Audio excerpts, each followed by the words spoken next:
Sri Lanka, an island nation with a population of 22 million, is a close neighbor of India to the south. It's geopolitically significant and strategically important. At present, it's facing the worst financial crisis since its independence in 1948. As one of the key countries in China's One Belt One Road project, whether it will be able to pay back its large debts to China is also under scrutiny. Is Sri Lanka's financial crisis related to China? Before analyzing this, let's take a look at the current situation in Sri Lanka. After the end of the civil war in 2006, the Sri Lankan authorities accelerated economic growth by taking out big loans and attracting foreign investment.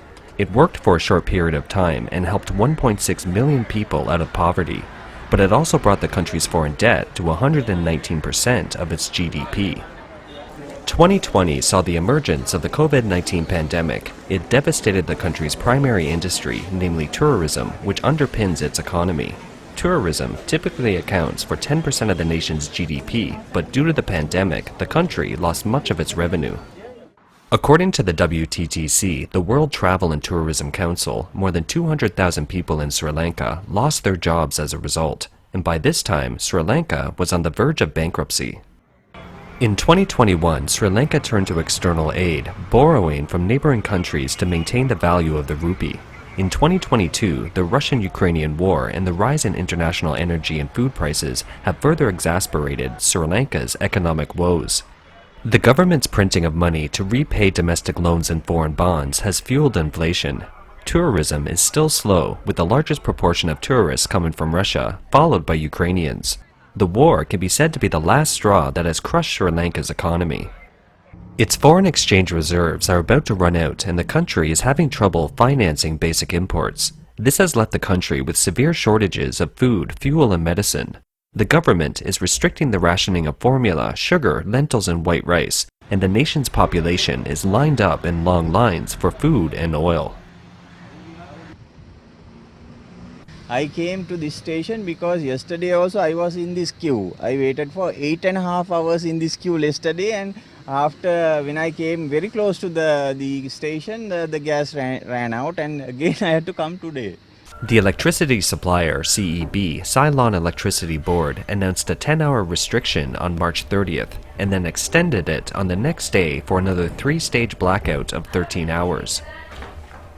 Yesterday, it was a 10-hour power cut. Today, they say it will be 13 hours.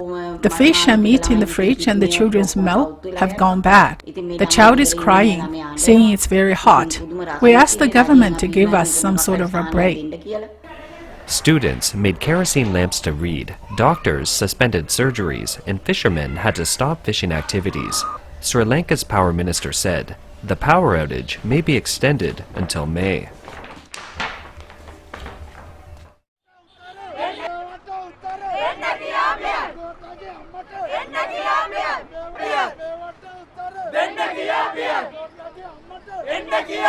So we are here on behalf of Sri Lanka, the entire nation. So we are facing so many crises. We have no money, people are struggling, people have no food, people have nothing, people have no gas to cook, people have no money to buy food.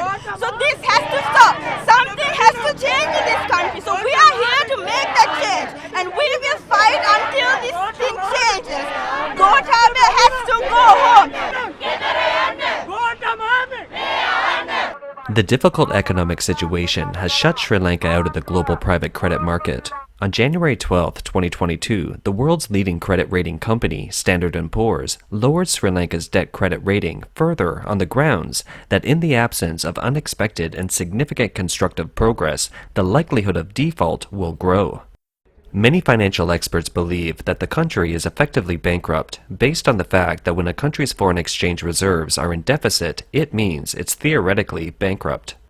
Sri Lanka faces loan maturity worth $7.3 billion in 2022 and had to repay $500 million in sovereign debt in January 2022 alone. In fact, by the end of November 2021, its foreign exchange reserves had only $1.5 billion left. An economist who is also an opposition MP in Sri Lanka said in Parliament that the country would be completely bankrupt after having to repay $4.8 billion in foreign debts from February to October 2022. He said by next year its foreign exchange reserves would be negative, amounting to minus 437 million. He said the country will be completely bankrupt. There is an oil debt of 251 million US dollars between Sri Lanka and Iran. To ease the financial pressure, the two countries agreed at the end of December 2021 that Sri Lanka would pay its debt to Iran with monthly shipments of tea worth 5 million to retain the much-needed currency. According to World Bank data, Sri Lanka's accumulated long-term bonds amount to 45 billion US dollars, of which 35 billion are foreign debt. Sri Lanka owes China more than 5 billion. In 2020, it borrowed another 1 billion from China due to financial difficulties. When adding loans borrowed from Chinese state-owned enterprises and the central bank, Sri Lanka's overall debt to China will be even higher. At present, China is Sri Lanka's largest creditor. According to the Associated Press, one of the reasons for Sri Lanka's foreign exchange bottoming out is due to the burden of repaying Chinese loans, yet the construction projects they were used to build failed to generate sufficient revenue. Sri Lanka has borrowed billions of dollars from China for infrastructure development. Critics say it has led the country into a debt trap, with much of the government's coffers being used to service the debt. A Chinese foreign minister visited Sri Lanka on January 8, 2022. According to a statement released by the Sri Lankan president's office, the president of Sri Lanka told the Chinese, "In the face of the economic crisis caused by the new coronavirus, it would be a great relief for Sri Lanka if debt restructuring could be considered as a solution." In other words, Sri Lanka wants the CCP to allow debt restructuring and provide preferential loans to ease the current plight. But China hasn't agreed to this request yet. According to an expert, there are two reasons for China's reluctance to do so. First, the CCP fears that it would set a bad precedent for other countries that borrow from the Communist Party. And second, it would link the CCP to failure because the Sri Lankan economic model is based on Beijing's design. Given the current economic difficulties in Sri Lanka, perhaps Beijing will have to agree to it in the future because the country has no more money to pay its debts. For Sri Lanka to restructure its debt, the options are either to extend the repayment period, lower the interest rate, or borrow new money to pay off the old, which is tantamount to extending the amount of borrowing. Will this lead to a further debt crisis? Perhaps the current government could hardly care at this point. Back in 2017, Sri Lanka had already subleased the strategic port Hambantota and 15,000 acres of land in the south of the country to China for 99 years due to insolvency. The move had sparked much condemnation and protest in Sri Lanka, with protesters saying the country's sovereignty had been violated. The CCP provides loans to partner countries, usually at high interest rates. Pakistan's Minister of Ports and Shipping had disclosed on November 24, 2017, that Pakistan borrowed 16 billion from China to develop the country's Gwadar port, free trade zone, and all communications infrastructure. Pakistan would have to pay a high interest rate of more than 13%, including a 7% insurance premium.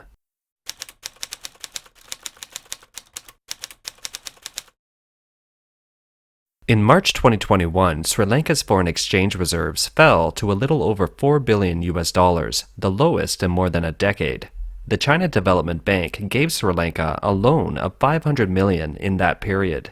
It's the second installment of the loan of 1 billion US dollars Sri Lanka sought from Beijing in 2020 when the pandemic hit the world. The loan came just weeks after the CCP approved a currency swap of 1.5 billion US dollars with Sri Lanka. A currency swap is an agreement under which China can use RMB or other countries' currency when settling trade, eliminating the need to use the US dollar as an intermediary currency for transactions. The CCP appears to be hiding behind the provisions of the loan with undisclosed conditions.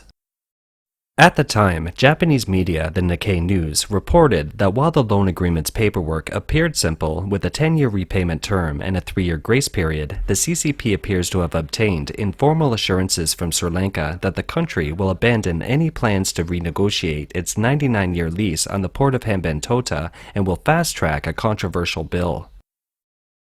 The bill is thought to give the Communist Party broad powers to oversee the Colombo Port City project, building a financial hub worth 1.4 billion US dollars.